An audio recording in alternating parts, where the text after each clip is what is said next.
Welcome to Let's Talk Indies, a video and podcast series created specifically for independent film lovers. Each of our episodes will highlight the talented people behind some of today's most creative independent films. I'm your host, Joe Marsh, and I hope this peek behind the curtain will add to your appreciation of independent filmmaking.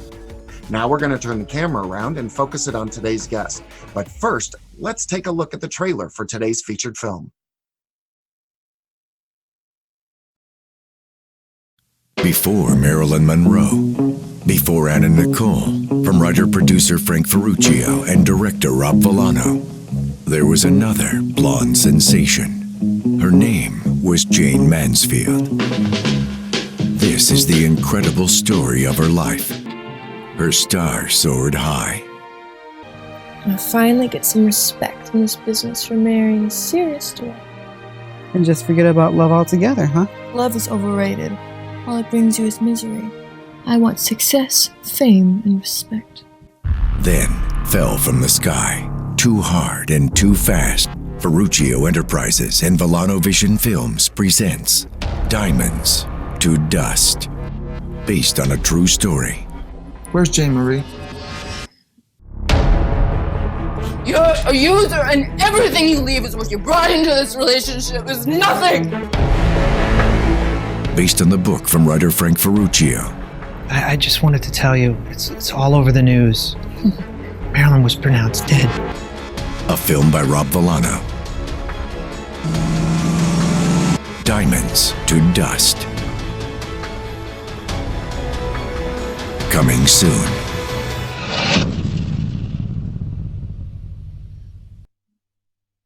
Today, my guest is writer-producer Frank Ferruccio. He's the writer and producer of the independent feature film titled Diamonds to Dust, which is a fascinating film about Jayne Mansfield, one of the biggest stars of the 50s and 60s. And you really would have to be living under a rock to not know who she is if you have anything to do with filmmaking. Welcome to the show, Frank. Hi, Joe. Thanks for having me. Thank you very much for joining us. My pleasure. Now, before we get into the specifics about the film, let's talk a little bit about the two books you wrote that serve as the basis for the film. How did those come about? Well, not a lot of books had been written about Jane, and there was also like a 20-year span between my first book and the last book written about her. So it was definitely time to get the public aware of who she was. That's excellent. How did you initially get interested in Jayne Mansfield? And I know I read somewhere that you also met her family. You know her family. Yes, I do. I've become very good friends with all of her children and many members of her family. And it's because of the grave. She was buried in Pennsylvania. So it's funny, I only lived an hour away and I wanted to see the grave since it was so close by.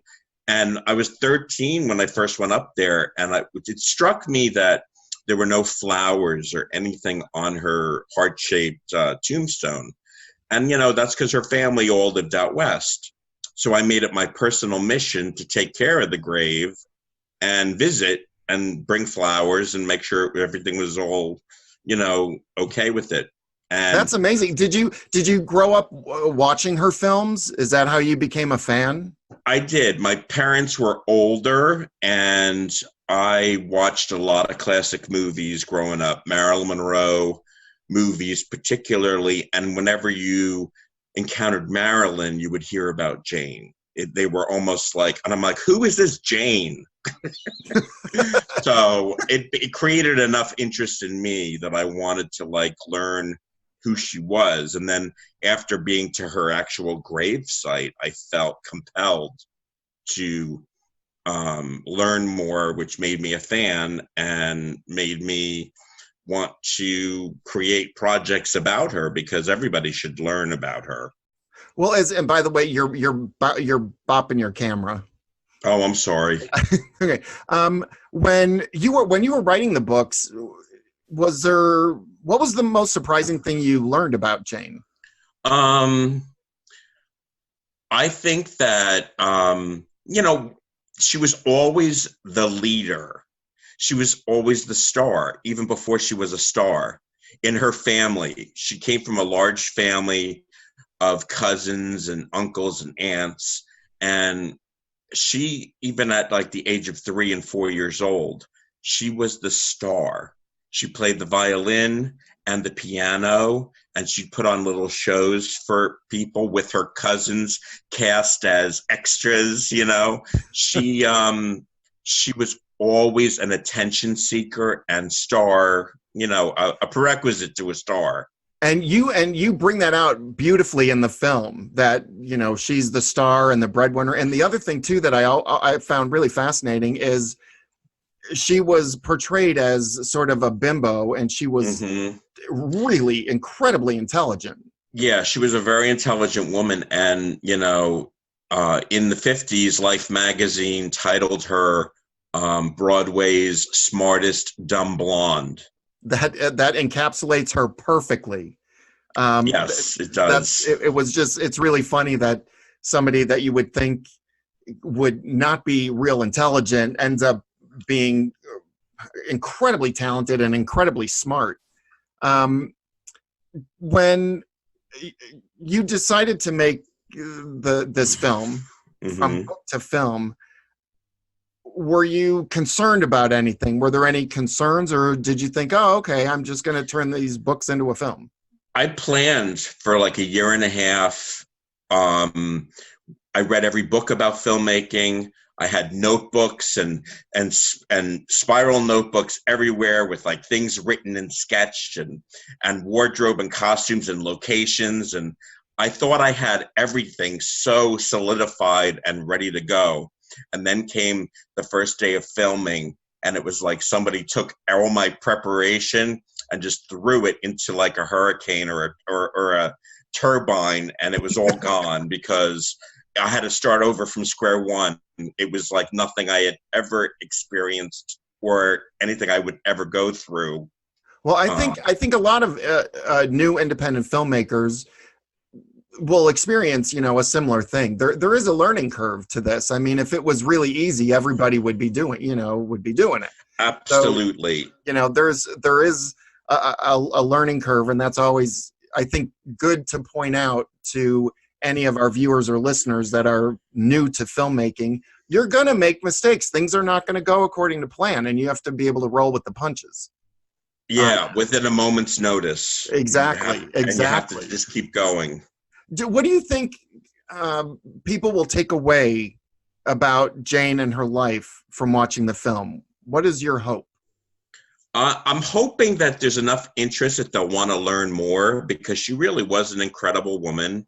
And, you know, the only thing she's pretty much known for these days is that her daughter is the star of Law and Order SVU. Right. Or Marichka Hargitay. Yeah.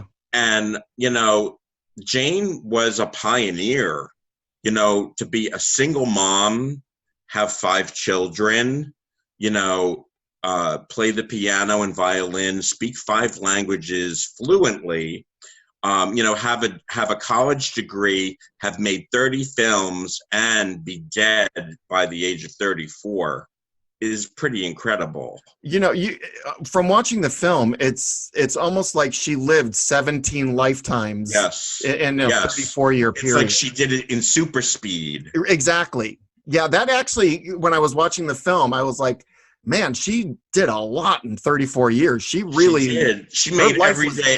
She made every day work for her. Yes. And, you know, being a single mother primarily, she really had to be the breadwinner for everybody, which wasn't easy for a divorced woman in the 60s. Right. So she really did an incredible job. Now, talking about the actual process of filmmaking, what was the most difficult part of the shoot? I think never having enough money, having money to feed the crew and the cast. In this particular movie, it being a period piece, makeup and hair was the most expensive thing, and I didn't expect it to be. I didn't expect to spend thousands of dollars on makeup and hair people. And they came and they went. You blew through them. Yeah, I did, because it was really hard to get, especially on location shoots. It was very hard to get. I needed a crew of at least, 10, 15 people, because I had so many people. Right. And every single person had to be dressed and made up. So it was a big process. Yeah, it's it's always fun to hear what filmmakers think. Oh my God, I didn't see that coming. Really, to think about, you have a large crew that has to eat. You're doing 18-hour days. They have to be fed and watered. I sum it up. People started in my movie the first week being fed filet mignon. And then by the very last week of filming, it was McDonald's all the way. That's funny. Do you think, you were talking about that. I thought it was interesting that you used some of Jane's actual costumes for the film. Do you think it helped Haley Heisek, the actress who portrays Jane in the film, get into character? Absolutely. I was lucky, because I was a huge fan, to have had a 30-year collection in my closet. Wow. So I was able to dress Haley in some of her actual movie costumes, personal wardrobe, and jewelry. So she said it helped her tremendously actually feel, what it was like to be wearing Jane's shoes in her actual shoes. I would think from an actress's point of view that really helps plug into the character when you're actually wearing the actual clothing of somebody you're portraying. She said it was a very spiritual connection. I believe it. Now let's talk about the business of filmmaking for a minute. How do you think these new distribution outlets for independent filmmaking are changing the industry? Do you think it's for the better? I think whether it's for the better or for the worse, I think it's great, because it allows, so many more people to get out, different subject matter that would never get seen, because it isn't just one person making the decision on what the film's going to be about.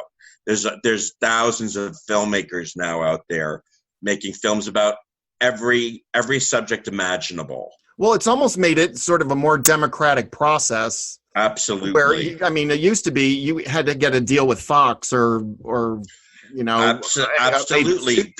My movie never would have got made. If my movie never would have got made, I wouldn't have had the opportunity. Which I think is awesome. Well, unfortunately, that is all the time we have for today. I'd like to thank my guest, writer-producer Frank Ferruccio, for being here today. Thanks a lot, Frank, for joining us. Thank you so much for having me, Joe. I really appreciate it. It is my pleasure. Now, to see Frank's film, Diamonds to Dust, check out Indie Right's movie channel on Roku, or you can go to Indie Right's YouTube channel. And Frank, why don't you tell everybody where they can find out more information about this film and also your other two books that the film is based on? I'm on all social media platforms. Facebook, I have a page for the movie Diamonds to Dust, and for my book Diamonds to Dust, and Did Success Spoil Jane Mansfield, my other book. Everything's available on Amazon, and pretty much that's it. They can get all the info. I urge everybody to take a look at all these things, because it's well worth the time. It's a fascinating subject.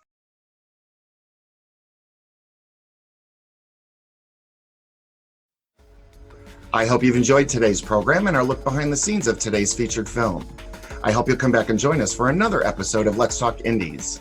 If you'd like more information on where you can watch or listen to the podcast version of our program, please go to letstalkindies.com for more information. Thank you again for watching. And now let's take one last look at today's featured film.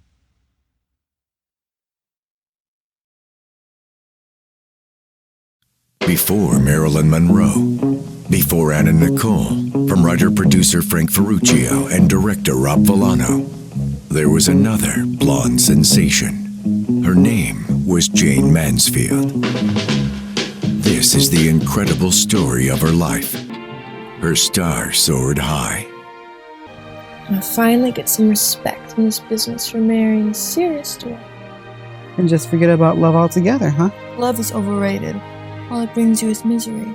I want success, fame, and respect.